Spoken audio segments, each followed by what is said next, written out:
Welcome everyone to Autogefühl, your number one resource for in-depth car reviews and your number one community to discuss cars. And today we're going to discuss the middle class segment. Of course, there's a wide variety of cars that are in the middle class segment. We have just picked 3 of them for you today. Of course, we don't cover every one of them, but step by step, we're going to present you all the new cars also in the middle class segment. So today we have picked the Volvo X60, the Jaguar XE, and the very famous kind of standard middle class car, the Volkswagen Passat. So we have this one which is not in the premium segment, then the new Jaguar XE, which is something very new because Jaguar wasn't in the middle class segment for a very long time, and the Volvo S60, the oldest car there. So we have kind of one car of everything, old, new, premium, non-premium. So it will be very exciting to compare these cars actually and which one is the best in which kind of field. Let's go.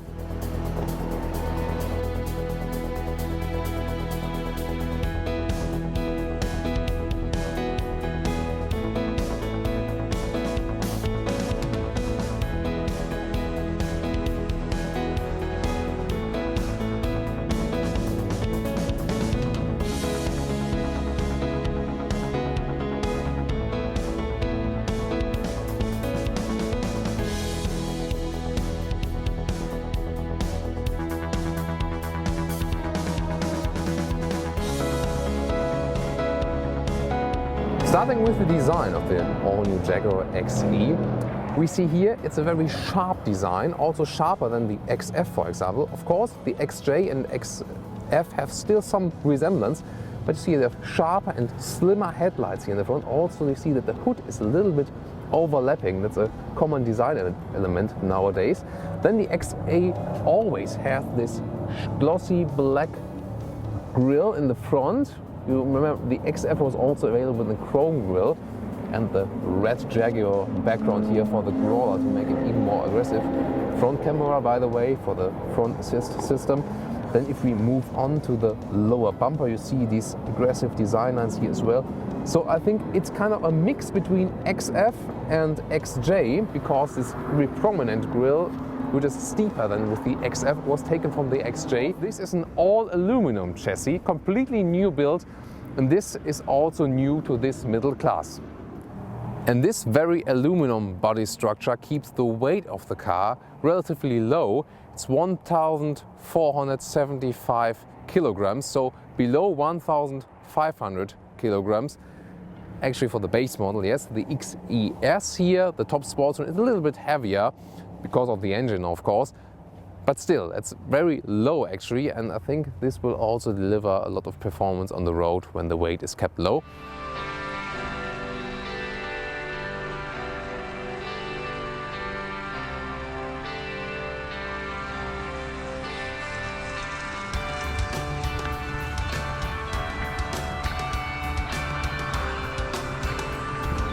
So let's continue with the interior. This one here, as I said, portfolio equipment, top trim in the luxury line.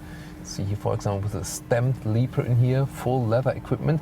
But you have to think about, for the first time here in the basic version, it starts with pure. There are also just plain fabric seats available. I think this is a very good step. It saves costs and also some lives of animals, because you also have to think about, is this really good for the climate comfort?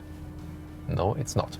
Let's look at the quality here. I think there are some details actually where just the quality is better with the German manufacturers, where you see, I think it's not that clean in this case. Generally it makes a quite good impression, but some details are not that well processed, I think. I would maybe even go for the fabric seats, because it's actually something new really for the Jaguars. Maybe later this year I can take a look at that, how it really looks with the fabric seats. Because then in the upper trim there's pure, prestige and portfolio here for the luxury trim levels, and then R Sport and the XES for the sport trim levels, and they of course then have different equipment in here. What is actually good, that just from the serial production you got already some features like the air conditioning, you got the emergency brake already included, the Bluetooth connection for your smartphone. That's already all included, and That's all. Not with every middle-class car that these features are already included in here. Even the torque vectoring is already included here in the serial equipment. This here, however, the portfolio equipment, and there we can take a look at some more features. So let's take a general look here at the new cockpit. It's really completely new design. We just see some elements, for example, from the F-Type, the steering wheel is kind of the same. Also the shifting pads here, and they have increased the quality here now from the surface. It almost looks like it would be from aluminum. It's not, it's still plastic, but it has a nicer surface and not this sticky rubber pad, for example, like the F-Type with the V8S used to have. So what we actually see, there's a lot of different elements. It is a cockpit where you say, okay, wow, you get a lot of emotional features. There's really a lot to see. It's not that you sit down and say, okay, that's an interior and that's it. You can really explore this interior and look at every kind of detail. This has an advantage because it makes it very emotional, but on the other hand, you already see that's kind of a little bit mixed. That means it's not that kind of straight and stringent than some of the other German. For example, the Audi cockpit are rather very conservative and rather stringent. It's more of a matter of what do you prefer. So that's the basic overview, and let's get into the details now because these make the difference. The steering wheel, actually quite small and sporty, really right for this middle class sedan here. Feels also good from the surface. What's not that well done are the buttons. They feel a little bit cheap, so they really cannot match the German manufacturer quality here. Although what I do love is that we got a heated steering wheel here, optional. It's also quite a famous for Jaguar that this one is optionally offered. I would always take it because in winter it's so much more comfortable. Let's now get into the rear department. And I left the seat as I would be driving still with 1.86 in meters. Actually quite an easy entry. Well, not too much knee space, but you see it's still right okay for me here. We also got some hole here, but it's not too good. I can't really fit my foot under the seat. The front wheel needs to be higher for that, so that's maybe a tip then. The general seating position in the back is not too comfortable. You see also we got no panoramic roof here. By the way, 1,500 euros in Germany. You get optionally the panoramic roof. I think you can forget it if you want to have adults on the back. Now, as there's no panoramic roof, well, I'm touching the seating with my hairs, 1.86 meters. That's still quite okay, but I cannot really recommend it. If you want to drive with adults more often here in the back, you should probably go for the XF, the bigger brother. This is more, I think, a driver car, or maybe with children here in the back. Children, no problem here in the back. This is really feasible, and or just with a car for two people. So and actually you can't expect so much here in the back. And also if you look at the competitors, they are really better in the space offering here in the back. Let's open the trunk, either beneath the Jaguar Leaper or also with the key here, with the button on the key. This one here is the electric opening because we have the portfolio version. And there you see the new trunk of the XE. Actually, the opening is classic for sedan, quite small, not too practical. So let's start driving on Jaguar XE. In this case, we start with the 20D with the diesel. Actually, it's available in two versions, 163 and 180 horsepower, and the diesel will also be available with manual hand drive.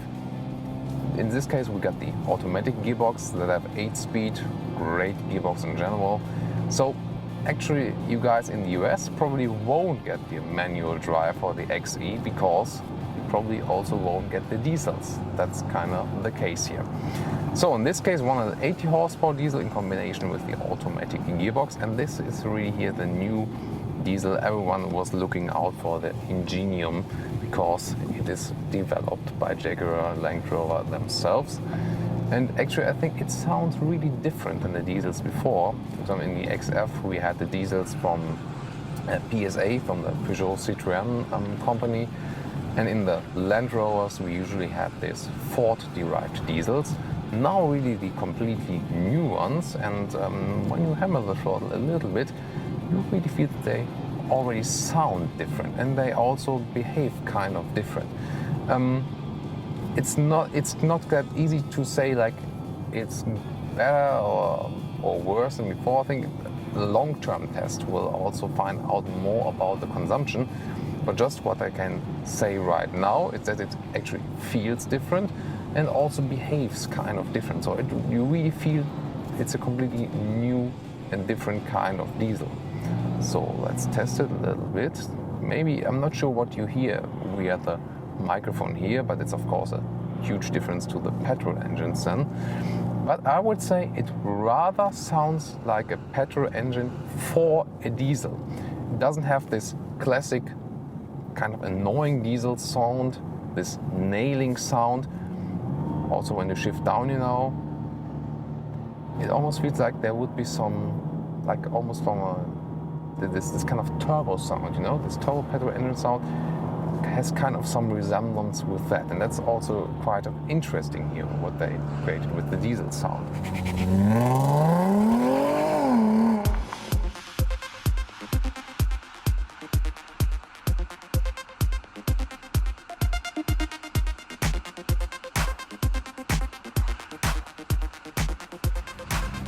So welcome here in the sports version, the XES, 340 horsepower with this V6 compressor, and really got a lot of power here.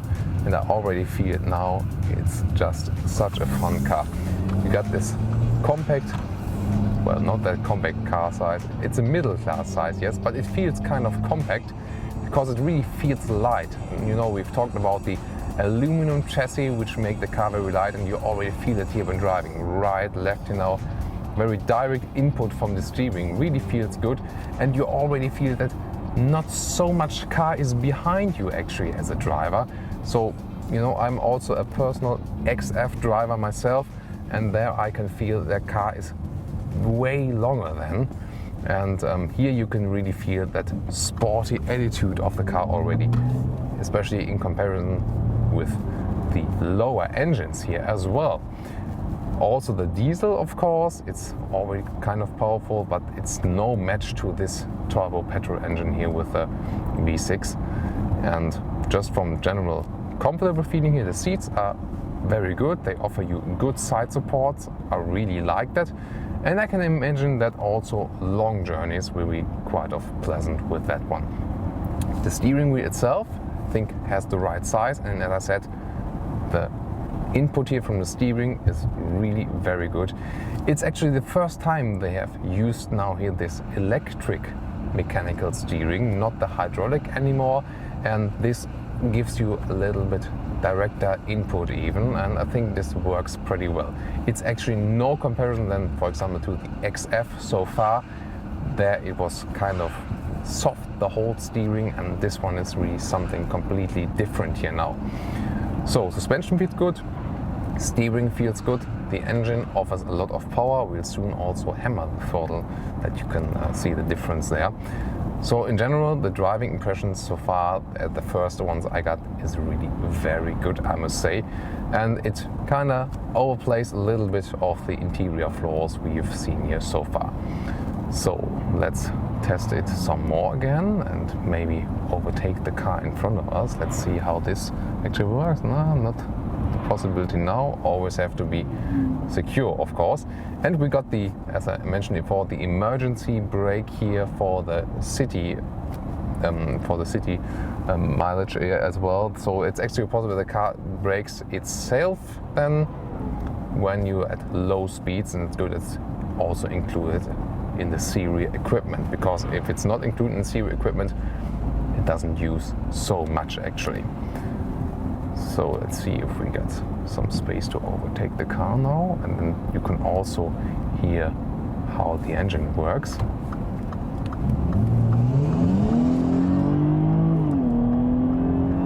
Wow, yeah, well, quite nice sound. Although I must say it sounds a little bit technical. I think it's a little bit technical robot-wise, but the acceleration is really great. It's 5.1 seconds only from 0 to 100 kilometers.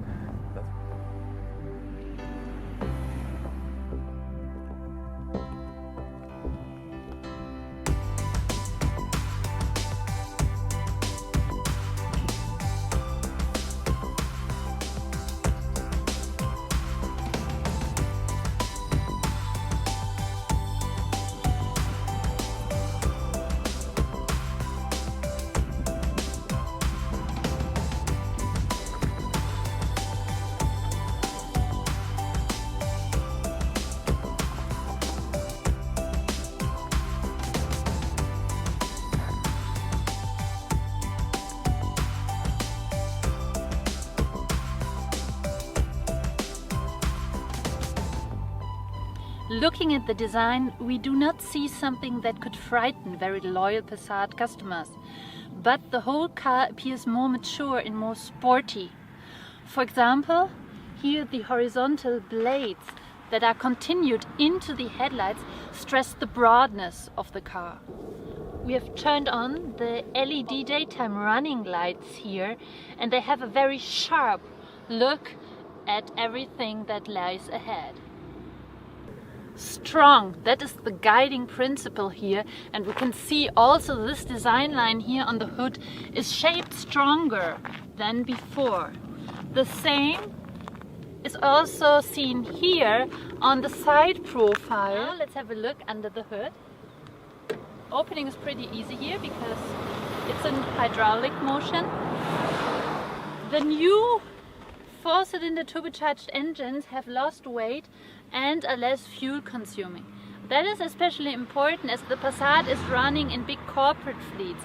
For example, in Germany, 9 out of 10 Passats are sold as diesels. That's also an indication on how high the commercial portion is. So the less fuel consuming vehicle is probably preferred by companies. So it's, I think, a very good move and also a very necessary one.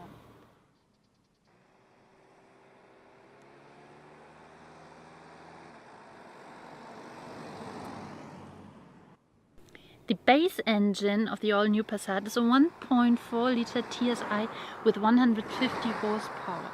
As diesels, there will be the 2 liter TDI, which we see here, with 150 horsepower, and also the version with 240 horsepower. The small engines offer a 6-speed DSG on option. The big diesel serially comes with a 7-speed DSG.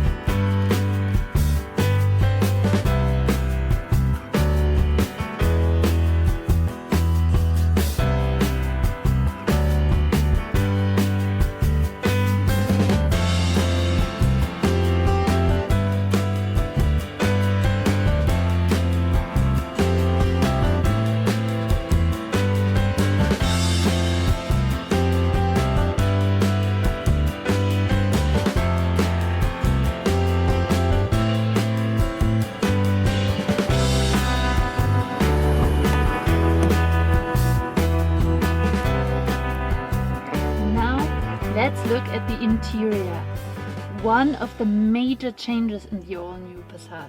And the first impression you have when you come into this cockpit, you really see Volkswagen has gone premium with this car. Look at those refined materials, at those very stringent and clean design lines. And for example, those materials as the brushed aluminium here at the front. For the first time, Volkswagen introduces the active info display right here. We know this under the Audi virtual cockpit from the all-new Audi TT. And here you can see how it is moving. If you're interested in the one from the Audi TT as well, have a look at the video. I'm going to link to that under this video. So you can move through this. So here we see we have a consumption of 7.4 liters with our 2-liter TDI with 150 horsepower. I'm gonna expect that's gonna go down a little bit. We haven't been driving so far today, so if we go more on the Autobahn, for example, it will be less. What else can I show you here? It's very interesting to see that you can also have the navigation here. So you have it right into your field of vision, so the driver doesn't have to look down necessarily. So here it can even get a little bit bigger. You see those elements here, they get a little bit smaller, so you can even see it better. That was already the big part. And here you have those displays all digital. That is the most important change. For me, it's a little bit unusual. I mean, if you are used to those analog elements, it's a difference. It has a rather, I would say, it appears to me to be a flat design, even though it's not. It's a little bit 3D with the shadows. I think you're gonna get used to it very soon, as it is a very clear display of colors. So for me, I like it. I would like to know, what do you think about this change? Do you say, oh, analog displays, they're dear to my heart? Or do you think, come on, this is very modern, let's go for this? I mean, we do have an analog element in this cockpit, and it's right here. It shows us the time. The infotainment system in this car is not only driver focused, but can also be adjusted from the center console. So the co-driver can also have a go here with this system, have a look at those functions. You can see here, you have different options to go here. For example, the navigation system, you can type everything in. You can have a look at the traffic. What you notice immediately when sitting in Passat, that here you have a lot of space around you, to the sides and also to the head. Even though this is a classic sedan, you have more headroom than in most of the vans. That is something I noticed immediately, and it gives me a very premium-like feeling when sitting here. What I especially like about this car are those ergo comfort seats.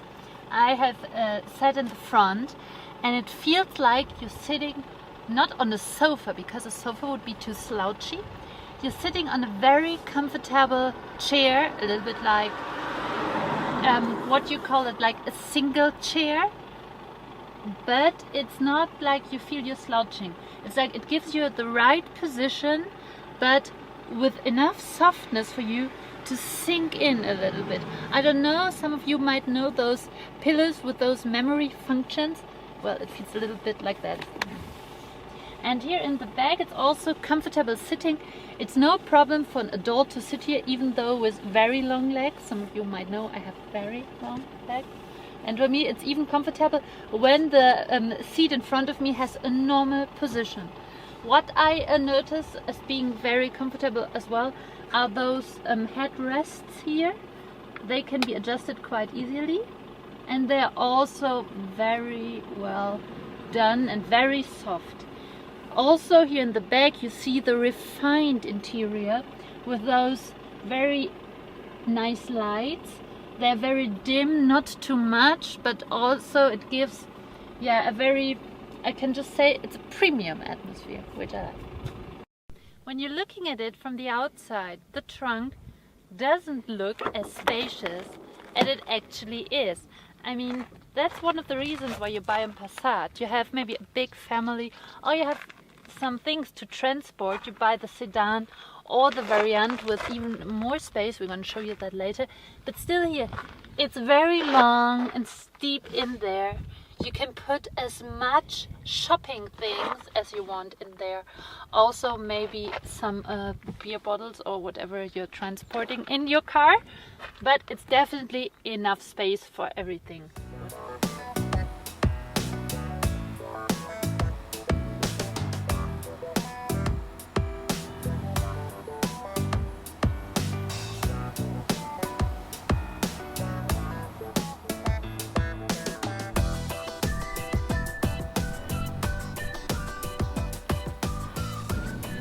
So let's get to some driving.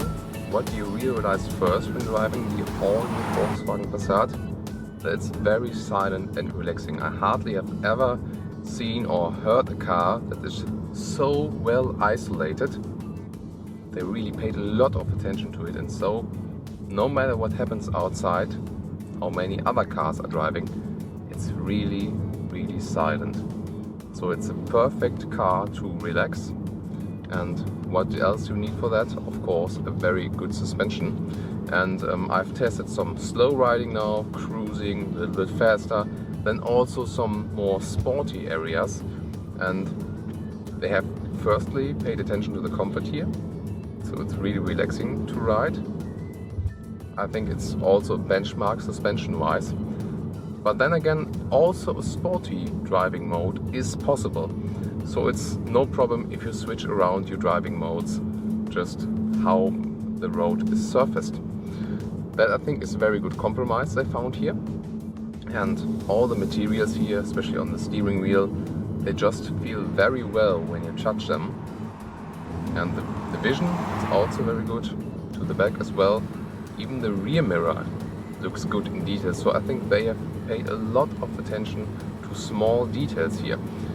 I'm also very convinced of this ergo comfort seats. They are optional, but they offer you on the surface just a little area to sink in, that it adapts to your body.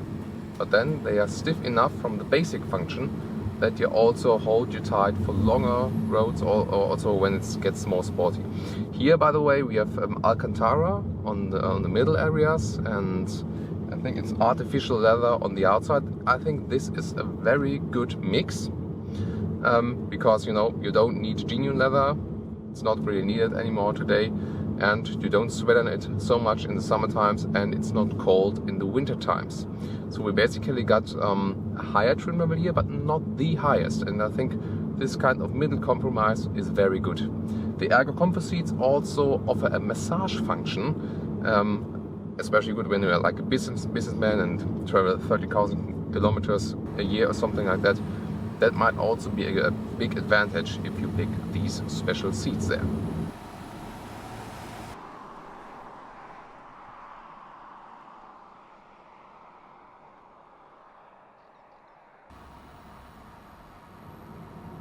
Looking at the active input display now in front of me, I think it really helps me to concentrate on the road, because otherwise I would have to look there to the central screen, and now I have to just move my eyes a little bit. I think that really helps you to pay attention to the road even more.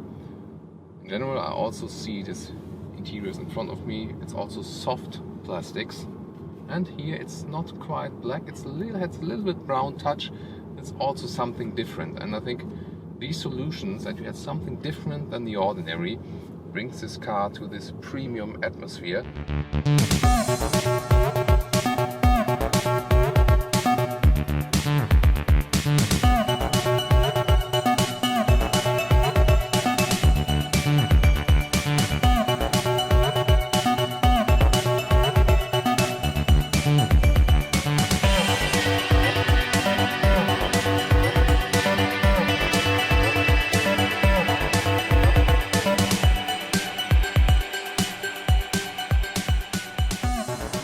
So let's take a detailed design look.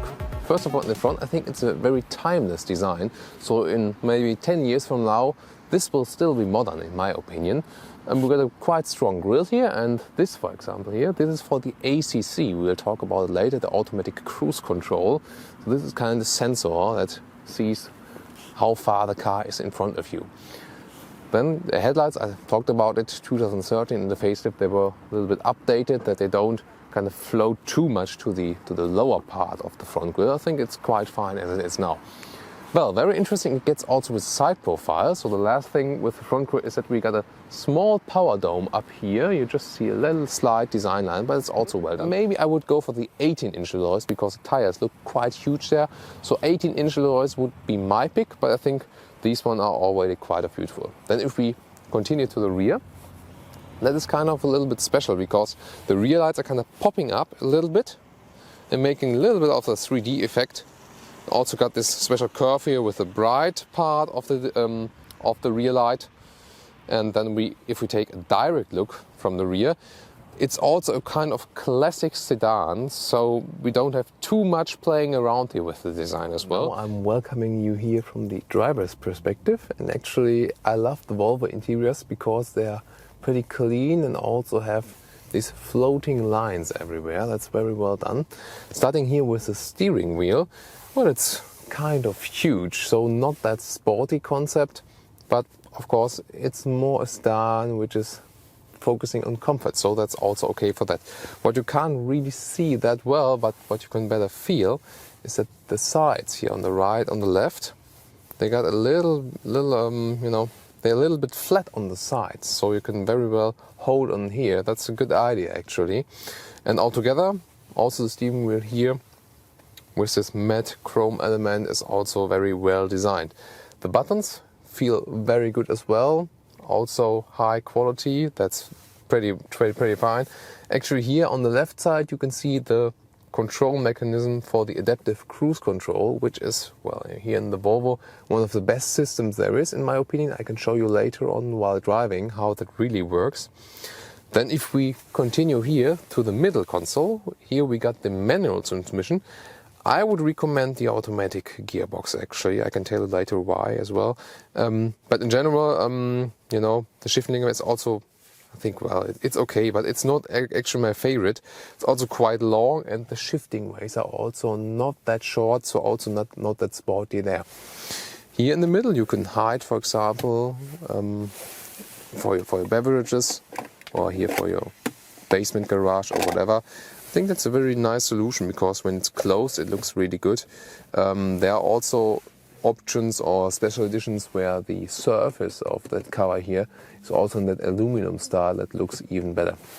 And then we got another storage in here, and there's also a USB connection hidden below here for USB.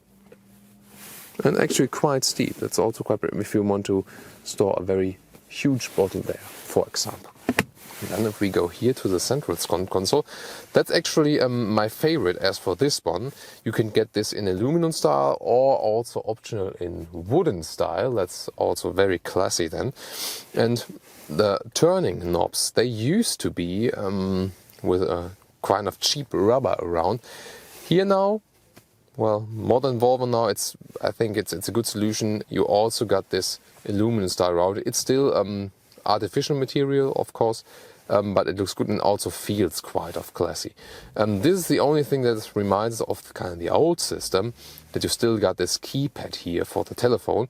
It is actually quite good when you want to search some names. For example, a name that is beginning with B, you press this button 2 times, then you're with the name with B, and then you got the shortcuts here to switch to the GPS, for example. And then in the center screen up there, the GPS is appearing. You do control them not via touchscreen, so it's not a touchscreen, but all below here with this turning knob here. Looking at the rear compartment here now, well, basically, yes, it's also very comfortable and also quite relaxing because you sit rather in the back.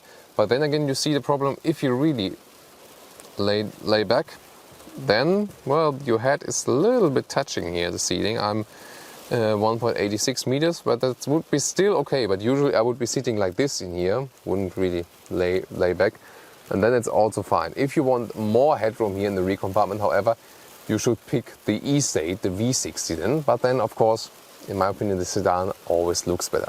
The seating in general here is very relaxing as well, and you also got some nice features when you just sit here in the back. The knee room is just like when I'm driving here now, so that's also fine. We're in the middle class segment here. We also got the white contrast stitches here at the back of the seats, so that's kind of a nice handcraft. Also, we got the same kind of design structure at the inside of the doors here in the rear compartment. It's also well done.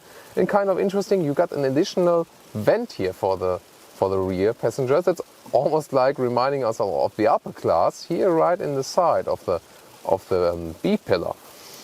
But you don't have them, for example, here then. But I think maybe they're actually fitted better on the side than they would be here. Here it's, for example, possible to charge something. Whoops. Now putting it back again. Yeah, and then we also got the contour stitches here onto the seats, so that's all very well done, high class here, also in the rear compartment. I would say basically a very relaxing atmosphere, and what is especially nice here, we have a very nice detail. When you look to the front now, firstly, you of course you can see the shiny aluminum middle console, and if you look at the upper part, the rear mirror is totally frameless. You don't realize it so much when you're thinking or when you're filming in the front, but here you can really see it very well. And this is kind of a very unique feature I haven't seen in other cars, just with the Volvos here. And without the frame, it looks classier. And I think it's also good for the visibility because there's no big black frame blocking your view. Let's take a look at the engine. You open it here on the right front. Autogefühl hydraulic dampers check is all right. Well, it's not kind of a beautiful view, of course, it's a little bit dirty here now as well, but you know, it's a diesel and you usually don't open the hood here. This one is the 181 or 184, doesn't depend on 1 or 2 horsepower more, diesel engine, D4. One of the most modern ones with lowest consumption. We'll have about 6.5 liters on 100 kilometers. That's quite good, I think. In general, you also get diesels from 115 until 215 horsepower. And of course, petrol engines. And they are, well, about 150 horsepower until 306 horsepower. So quite of a huge range you get there in engines as well. But you should always watch out which are the most modern ones, because you got this new Volvo economic label now with the new modern engines, and I think they really work well, at least because especially the old petrol engines from Volvo, they consume a lot of fuel. So for example, now the 306 horsepower petrol engine, it's almost like driving a V8. So let's get to some driving impressions here now. Well, the first thing you notice here is when you sit down and start driving, you immediately feel at home. That's not with a lot of cars, but this car somehow conveys this Autogefühl that says, it's your car and just sit down, relax, cruise, whatever. And that's also the key about this car in general, because it's really not a sporty sedan. We had a lot of sporty sedans lately. This one is really on comfort and luxury. And well, that's not good or bad. Same with the Citroën C4 we had with the compact segment. It's more about what you really want. Here you got this kind of huge steering wheel, very nice surface also, high quality. The sound isolation could be a little bit better. I think there's some noise coming from the A pillar in the front left, so that could be improved still. But then, for example, here now we are on the Autobahn, and then we are turning it, changing to another Autobahn, and then you feel the suspension does not really offer so good support. It's not that you have this stiff sporty suspension, it's more like wirbling around a little bit. So in corners that's of course not that good, but when you're going straight you have more comfort, so it's the question of what you want. However, there is also the R-Line available, and with the R-Line also comes 50 millimeters lower suspension. That one is sportier than we had that already, for example, in the Volvo V60, the E-State version. And actually I think it was quite good because it was still comfortable but offered you a little bit more of this sporty contact with the road. Here, for my purpose, it would be a little bit too soft, but it's again the question of what you really want. But I can really recommend the 50mm lower suspension here for the Volvo S60 as well. As for shifting, we got the manual transmission here now. I mentioned one time already. I would really not go for it because, well, the 5th and 6th gear is quite okay, but especially when you're like in 2nd here or 3rd, well, you feel a little bit of resistance, and that's not that a good quality in my opinion. So I don't really like how the gears are actually shifted here. Also, the shifting ways are quite long. Doesn't feel too sporty.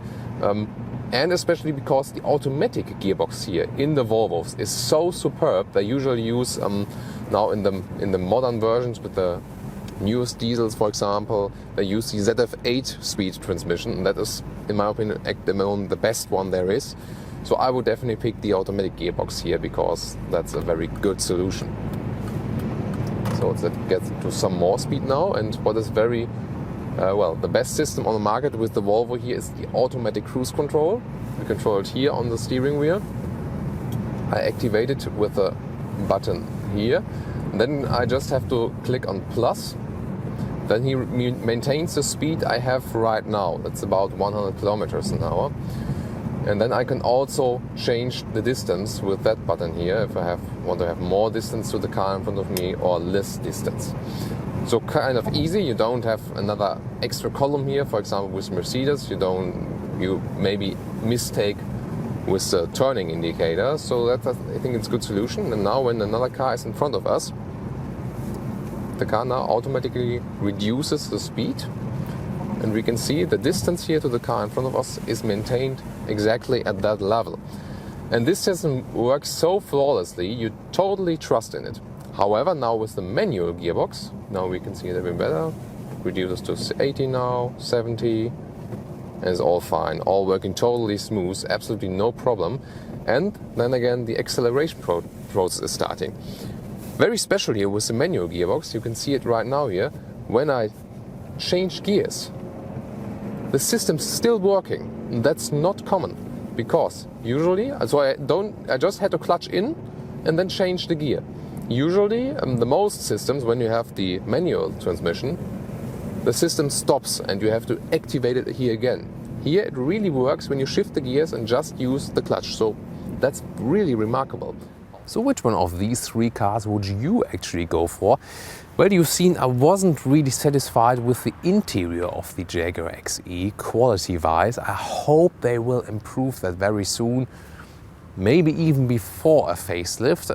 You know, when we're testing cars, quite often we get them very early, and so sometimes they are pre-production models, but then it always depends on, well, in which kind of status are they actually. So I really hope that the XE will improve very much from the interior wise, and then I would also go for the XE because it offers you, first of all, I think the most attractive exterior, the most emotional car, definitely. However, I also like the other two cars, so if I really think more about the interior quality, then you should actually go for the Volkswagen Passat. The new Passat B8 is really a great piece and also a very good price-performance deal. Only the Skoda Superb can beat that, actually, this price performance. So, well, if I don't want to spend so much money for the premium car, I would rather go for the Passat then. And it really feels a little bit strange, because I would then say I would not go for the Volvo S60, but even the S60 is a car I can always recommend. But it has become a little bit outdated meanwhile, so we're also looking forward to get some new car in this kind of segment from Volvo, but that will take another, I think, at least 2 years, because they first start to update the bigger model range, which has obviously started now with the Volvo XC90. With the S60, there's also the S60 Cross Country available now. We had a review on that as well. It was also very exciting because they also showed the first sedan, which was put on the crossover style, so a higher put-up sedan. Also check out that review with Autogefühl. And now I want to hear your thoughts about these three cars in the comments. And I hope also to see you at our next comparison test review, and of course also at our single reviews from very latest cars. Thank you very much for watching Autogefühl with Thomas. See you next time.